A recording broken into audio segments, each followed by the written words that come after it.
এই মামা দাঁড়ান দাঁড়ান দাঁড়ান, এখানে এখানে। মামা ভাড়া কত?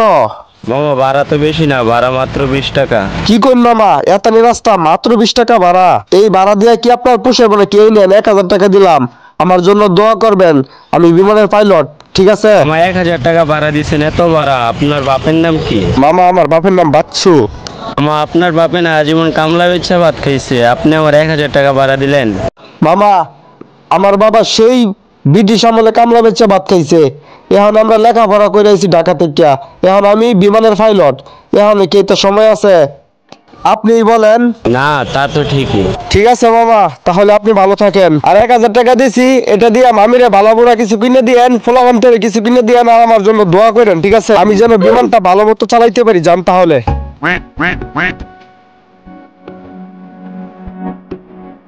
যাই, আইসা বসছে অনেকদিন পর বাড়িতে, এলাকার ভাই বাজারের সাথে একটু আড্ডা দিতে হবে। আমি যে বিমানে পাইলট হয়ে এসেছি, আমার একটা দাম আছে না, এটা বোঝাতে হবে। যাই, আমি যে ঢাকা উত্তর থেকে লেখাপড়া করে বিমানের পাইলট হয়ে গেছি, বাড়িতে ফ্রেন্ড সার্কেল আছে, তাদের সাথে একটু দেখা সাক্ষাৎ করি, আপাতত বাড়িতে যাই।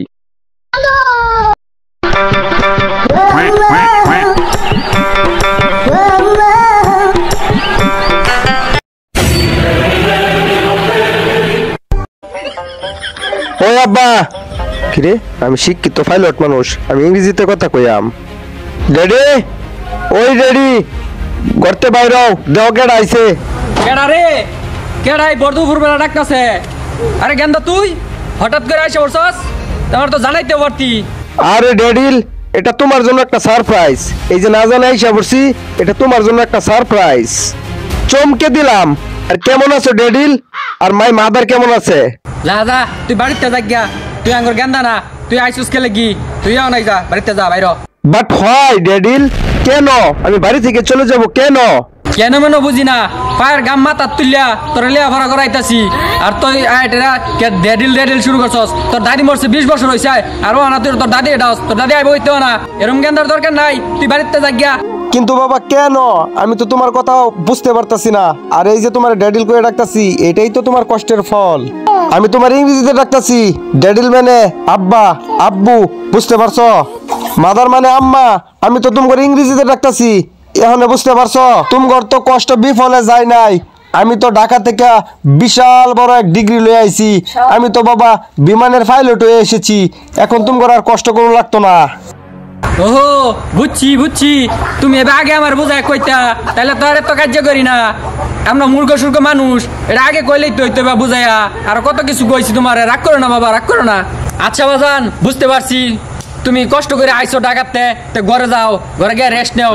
আর তুমি ঢাকাতে কি জানি লইছো? বাজান ঢাকা থেকে তোমার কষ্টের ফল লয়ে আইছি, আমি তো বাজান বিমানের পাইলট হয়ে গেছি। ওই যে আকাশ দিয়ে বিমান ওরে না, দেখছো না, হুক করে বিমান যে উড়ে, এই বিমানের ড্রাইভার হয়েছি, বা এটা ইংরেজিতে পাইলট। তোমার আর কোনো কষ্ট করু লাগতো না, যা কষ্ট এখন তো আমি করাম, এখন তো তোমার দায়িত্ব আমার। এখন আমি বিমানের পাইলট, তুমি এলাকার সবাই জানাই দাও আমার পুতে ঢাকার থেকে বিমানের পাইলট হয়ে আইছে, তোমার আর কোনো কষ্ট নয় বাজান। কেডা বাজান আইছস? তুই তো আমার একবার কইলেও না। হট, কই যাস? তোরা তো মহিলা, আমার ফুতে বিমানের পাইলট, মহিলা বর বসইল, যাইস না আইন খারো। কি করি তোর বাপ, তুমি এটা কিরম কথা কও? আমার ভূত আছে এতদিন পরে ডাহাতে, আমি ধরতাম না, তো কেডা ধরবো? আটটা বালা মতনে দয়ে গিয়ে শরবত বানা যা। বাজান যাও, ঘরে যাও, ঘরে গিয়ে শরবত খাও, তোমার আমার শরবত বানাইতেছে, আর তোমার সাথে আমি পরে কথা কইতাছি, আমি খেতে যাম। ঠিক আছে বাজান, তুমি চালু করে আয় পড়ো, তোমার লগে আমার কিছু কথা আছে। আমি যে বিমানের পাইলট হইছি, এখন তো আমার এটা প্রয়োগ করতে হবে, ঘরে বইয়া থাকলে তো হইব না। যাও তাড়াতাড়ি ক্ষেত থেকে আয়ো, আমার তোমার সাথে খুব গুরুত্বপূর্ণ কথা আছে। আল্লাহ তোমার কাছে হাজার হাজার শুকরিয়া, তুমি আমার মনের আশাটা পূরণ করছো। আল্লাহ তোমার কাছে লাখ লাখ শুকরিয়া। ওই গো আমার পাইলট বাজান, বাইরও। হ্যাঁ বাবা আসতেছি, তুমি আইসা পড়ছো ক্ষেত্রে। বাজান তুমি কেন লাগে এই কষ্টের কাজগুলো করতেছ? আমি তো বিমানের পাইলট হয়ে আইছি, আমি তো অনেক সব কাজ কম করাম, তোমার তো কোনো কিছু কাজ কাম করনি লাগতো না, তুমি এনে খালি ভয়া ভয়া খাইবা বাজান। বাজান কাজের মানুষ, বয়ে থাকলে ভাল লাগে না, এই কাজ কাম করি। তো বাজান তুমি না কইছো পাইলট হয়ে আইছো, তো বিমান চাইলে কি কি লাগে তো কও শুনি। হ হ বাজান তুমি ভালো কথা মনে করছো, আমার তো বাজান এতে মন হয়ে আসছিল না। বিমান চালাইতে বেশি কিছু লাগবে না, এই ধরো তাদেরকে সাহাফান খাওয়ার লাগিয়া 2 থেকে 3 লাখ টাকা হইলেই আমি বিমান চালাইতাম। পরে তো খালি লাখ লাখ টাকা বাজান, তুমি কোনো টেনশনই করবা না, তোমার আজীবন বইয়া খাইতে পারবা। বাজান তুমি তো সবকিছু জানো, তোমার লেখাপড়া করাইতে গিয়া অনেক টাকা পয়সা খরচ হয়েছে। আঙ্গর এই পিছনের জায়গা টুক ছাড়া তো আর কোনো জায়গাও নাই যে তোমার এই বেচা যে টাকা পয়সা বাস করে দেম। আল্লাহ বাজান তুমি কোনো টেনশনই করবা না, জায়গা গেলে জায়গা আইবো। কিন্তু বাজান এই সুযোগ যদি একবার আচ্ছাড়া করি তাহলে তোমার আমার লেখাপড়া করা কোনো ফায়দা হইলো না, কোনো লাভ হইলো না। আমি তো তোমার মনের আশা পূরণ করার জন্যই বাজান পাইলট হয়ে আইছি। এখন যদি বিমান না চালাইতারি তাহলে কি তোমার কষ্টের কোনো প্রতিদান হইলো বাজান? তুমি কও জায়গা যদি জায়গা আমি কিনতে পারবো, তুমি জায়গার কোনো টেনশনই করবা না বাজান, জায়গা বেচ চালাও।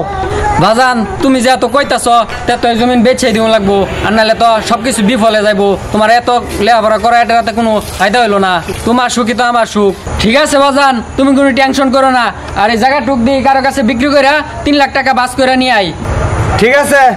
ঠিক আছে বাজান, তাহলে তুমি যাও, তাড়াতাড়ি এসে বেরো, আমার আবার ঢাকা যাইতে হবে, তাদেরকে টাকাটা আমার বুঝাই দিতে হবে। যাও তাহলে।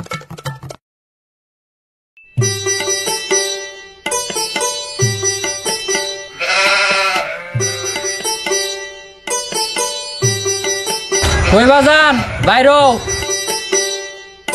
বাজান আইছো, টাকা ম্যানেজ হইছে? হ বাজান আইছি, অনেক কম টাকায় জমিটা বিক্রি করে দিছি তোমার স্বপ্ন পূরণ করার জন্য। এই নাও টাকা। বাজান জমিন গেলে জমিন পাইবা, কিন্তু এই সুযোগ হাতছাড়া হয়ে গেলে আর সুযোগ পাইবা না। এই জমিন আমি কিছুদিনের ভিতরেই কিনে ফেলবো, তোমার আমি দিব। তোমার স্বপ্ন পূরণ করার জন্যই তো আমি বিমানের পাইলট হইছি। হ বাবা তোমার প্রতি আমার বিশ্বাস আছে। এলো বাবা টাকা। তুমি টাকা নিয়ে কোনো টেনশন করবা না, তোমার জমিন আমি কিছুদিনের ভিতরে কিনে দিব। তুমি ঘরে যাও, গিয়ে রেস্ট করো গা, আমি টাকাটা দিয়ে আসি।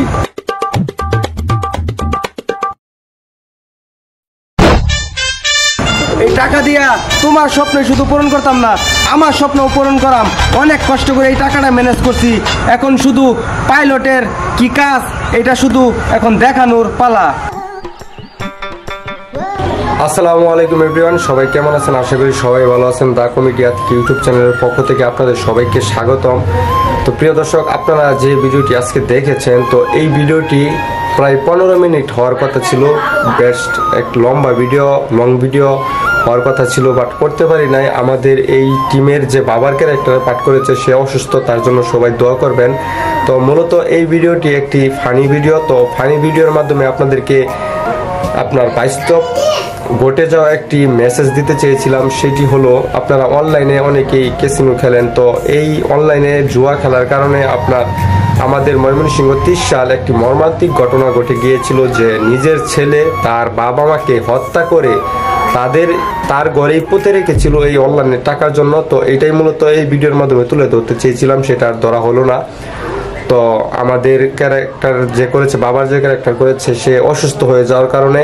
তো আপনারা সবাই বুঝে নেবেন। তো প্রিয় দর্শক, আপনারা যতটুকু দেখেছেন ঠিক অতটুকুই আমি শেষ করতে বাধ্য হয়েছি। এই ভিডিওটি অনেক লম্বা হওয়ার কথা ছিল এবং এই ভিডিওতে অনেক কিছু তুলে ধরার কথা ছিল, বাট তুলতে পারি নাই। আমাদের মেম্বার আপনার অসুস্থ হয়ে যাওয়ার কারণে। তো সবাই ভালো থাকবেন, সুস্থ থাকবেন, দা কমেডিয়া থেকে ইউটিউব চ্যানেলের সাথেই থাকবেন। আর আমাদের ইউটিউব চ্যানেলে যত ভিডিও দেখেন আপনারা আপনাদের বিনোদনের জন্য, এটা আসলে সিরিয়াস নেওয়ার কোনো কিছু নাই। তো যে ভিডিওটা সিরিয়াস, অবশ্যই আপনাদেরকে ভিডিওর মাধ্যমে আমি তুলে বলে দিব যে এটা সিরিয়াস ভিডিও, আপনারা সবাই সিরিয়াসভাবে নেবেন। ধন্যবাদ সবাইকে, ভালো থাকুন, সুস্থ থাকুন। ধন্যবাদ, আসসালামু আলাইকুম।